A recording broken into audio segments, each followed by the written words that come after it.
শুভ দুপুর বন্ধুরা। আবার দুপুরবেলা আমরা হাজির হয়ে গেছি আহারে বাহারে দুপুরবেলায়। সঙ্গে রয়েছে হিরণময় আর রয়েছে আমার সোনামা।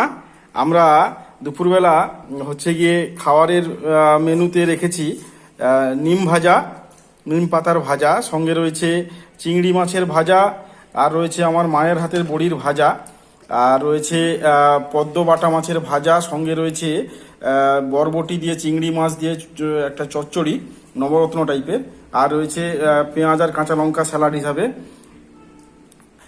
আমাদের সঙ্গে রয়েছে মোরলা মাছের চচ্চড়ি, আর একটা পাবদা মাছের সর্ষে পোস্ত, এবং রয়েছে বাটা মাছের আলু কুমড়ো ঢ্যাঁড়স দিয়ে টক। তো আমরা মোটামুটি দুপুরের খাবারটা খুব উপভোগ করব। যাই হোক, ভালো থাকবেন, ধন্যবাদ।